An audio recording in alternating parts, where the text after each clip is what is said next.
और मुझे आधे हिस्से में संतुष्ट होना पड़ेगा। और जब ये धन खत्म हो जाएगा तब फिर से कुछ काम करना पड़ेगा। इससे अच्छा ये सारा धन मुझे मिल जाएगा तो मैं आगे कई महीने आराम से काट सकता हूँ।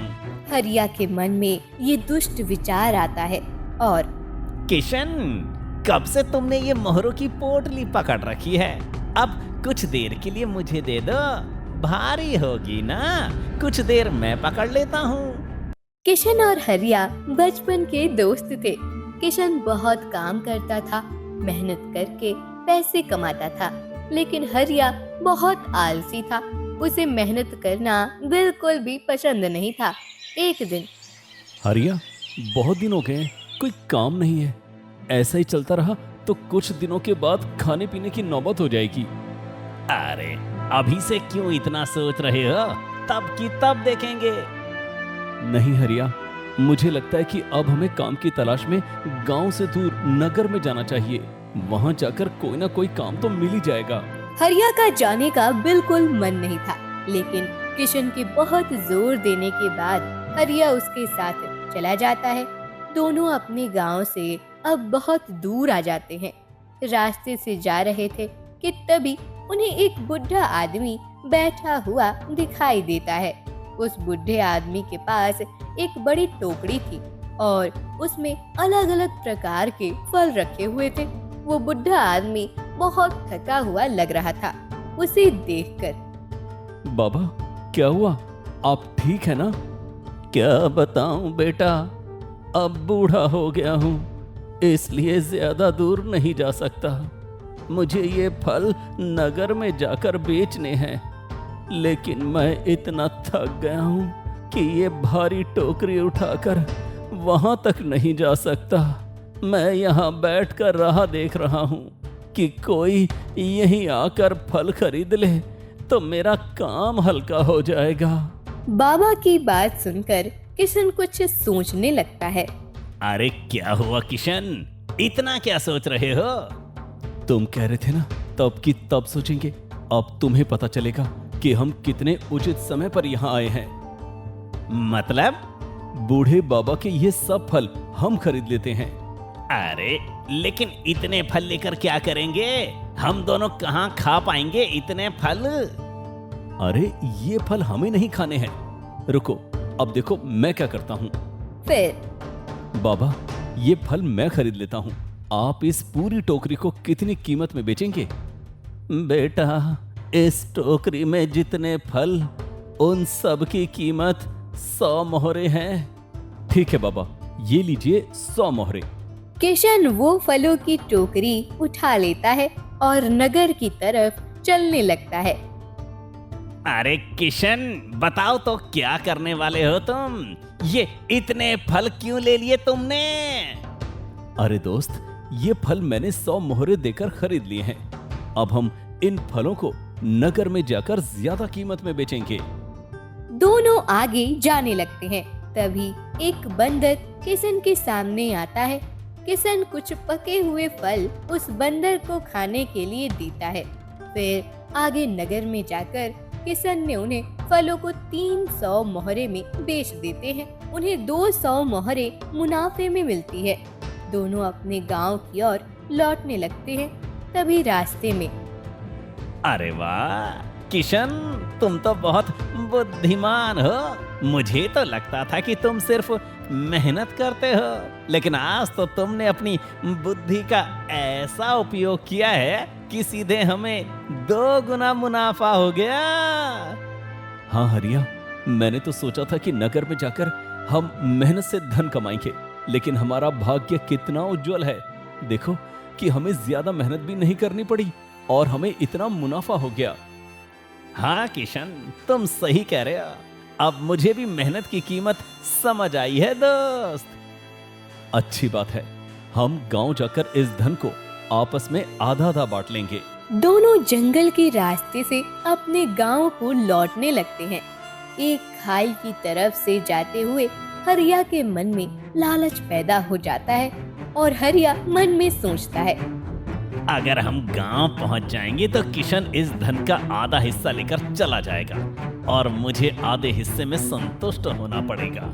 और जब ये धन खत्म हो जाएगा तब फिर से कुछ काम करना पड़ेगा। इससे अच्छा ये सारा धन मुझे मिल जाएगा तो मैं आगे कई महीने आराम से काट सकता हूँ। हरिया के मन में ये दुष्ट विचार आता है और किशन, कब से तुमने ये मोहरों की पोटली पकड़ रखी है? अब कुछ देर के लिए मुझे दे दो, भारी होगी ना, कुछ देर मैं पकड़ लेता हूँ। जाते हुए भी तुमने इतनी बड़ी टोकरी पकड़ी थी, तुम्हारे हाथों में दर्द हो जाएगा। किशन ठीक है कहकर हरिया को मोहरों की टोकरी देता है और मौका देखकर हरिया किशन को खाई में धक्का देकर नीचे गिरा देता है। हरिया सारा धन लेकर अपने गांव लौटता है। कुछ दिनों के बाद राजा के महल में महाराज, कुछ गांव वाले आपसे भेंट करना चाहते हैं। उन्हें अपनी समस्या आपको बतानी है। अवश्य, उन्हें भेजिए। महाराज की जय हो। महाराज, हम सब किसान हैं, फसल, सब्जी और फलों की खेती करते हैं। आप सबकी समस्या क्या है? महाराज, इस साल बहुत अच्छी वर्षा हुई है, हम सबकी अच्छी फसल हुई है। फसल को रखने की तो हम सबके पास पर्याप्त जगह है, परंतु महाराज, फलों को रखने की हमारे पास कोई जगह नहीं है। हम सबके पास अपने अपने बगीचे हैं, इसलिए हम किसी और को वो फल नहीं बेच सकते। हमने बहुत से साधु और तपस्वियों को तथा गरीब निर्धन लोगों को भी फल बांट दिए, फिर भी बहुत सारे फल अभी भी बचे हैं और कई फल अभी पके नहीं हैं। जब वो पक जाएंगे तब वो भी गल जाएंगे। महाराज, हम सब बहुत श्रम से अपने बगीचे में फल उगाते हैं, यदि वो ऐसे ही गल गए तो हमारे श्रम का कोई मोल नहीं रहेगा। ये तो बहुत बड़ी समस्या है।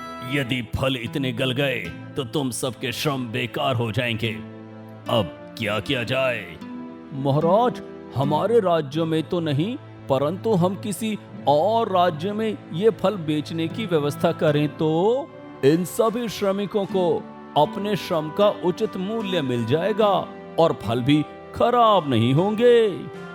आप उचित कह रहे हैं मंत्री जी, परंतु हमने कभी ऐसा फलों का व्यापार नहीं किया है, इसलिए हमें नहीं पता कि इन फलों को कितनी कीमत में बेचना चाहिए।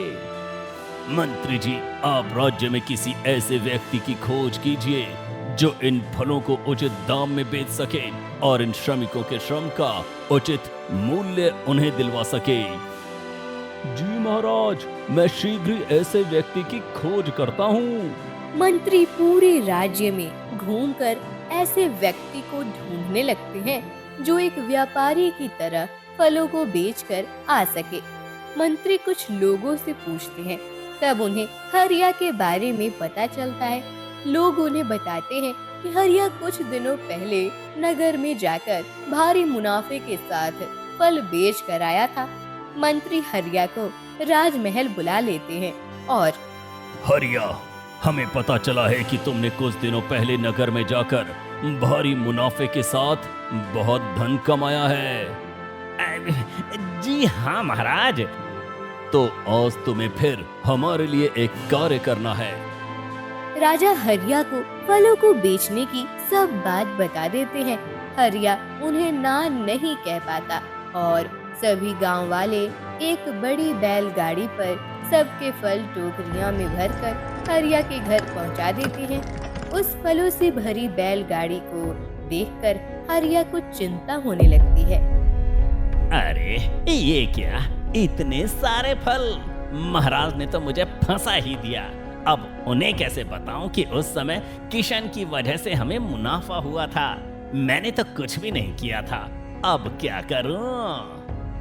3 दिनों तक हरिया फलों को ऐसे ही रखता है और चौथे दिन जैसे तैसे बैलगाड़ी लेकर फल बेचने के लिए चला जाता है। उन फलों में बहुत से फल ज्यादा पककर गल गए थे। हरिया गांव से दूर जाकर उन फलों को फेंक देता है। तभी उसे दाढ़ी मूछे बढ़ाया हुआ एक आदमी मिलता है।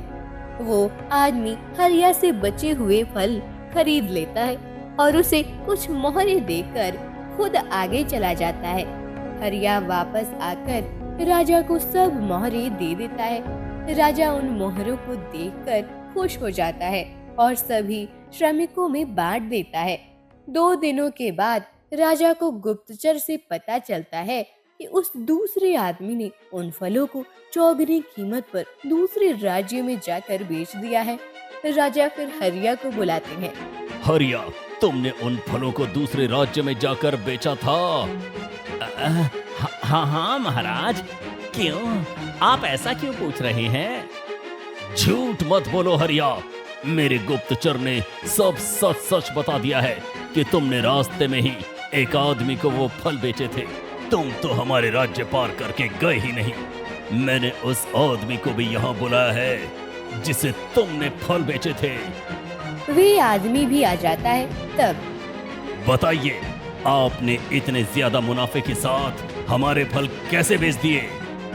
महाराज, आपके इस हरिया के पास जो फल थे उनमें फल ज्यादा पक चुके थे। उन ज्यादा पके हुए फलों के कारण जो फल अभी कच्चे थे वो भी खराब होने का भय था।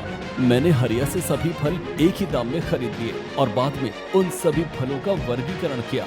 जो फल ज्यादा पके हुए थे वो एक टोकरी में रख दिए, जो फल पकने लायक थे उन्हें भी अलग रख दिया और जो फल अभी पकने के लिए समय था सबको अलग रख दिया। इससे क्या हुआ? महाराज, ज्यादा पके हुए फल जो एक दिन में खराब होने वाले थे कम दामों में बेचा। जो फल 2-3 दिन तक खा सकते हैं ऐसे फलों को मैंने थोड़ा ज्यादा दाम में बेचा और जो फल पकने में 1 सप्ताह लगने वाला था उन्हें मैंने सबसे ज्यादा कीमत में बेचा। इसी कारण से मुझे ज्यादा मुनाफा हुआ। अरे वाह, तुम तो बहुत बुद्धिमान प्रतीत होते हो हरिया। यदि तुम भी अपनी बुद्धि का उपयोग करते तो हमें भी इतना मुनाफा होता। ये अपनी बुद्धि का उपयोग कैसे करता महाराज? ये तो अपनी बुद्धि का उपयोग दूसरों के साथ छल करने के लिए करता है। तुम क्या कह रहे हो? मैं कुछ समझा नहीं। तब किशन अपनी नकली दाढ़ी मूछें निकालता है। उसे अपने सामने जीवित खड़ा देखकर हरिया चौंक जाता है। तुम जिंदा हो? हाँ, तुमने तो मुझे मारने की पूरी कोशिश की थी, परंतु मेरे प्रिय मित्र ने मेरी जान बचाई। उसने मुझे खाई में गिरने से बचाया और मेरी जान बच गई। मैं तो कभी सोच भी नहीं सकता था कि मेरे बचपन का दोस्त मेरे साथ इतना बड़ा छल करेगा। फिर किशन राजा को सारी बात बता देता है। हरिया का ये रूप देखकर राजा भी क्रोधित हो जाता है।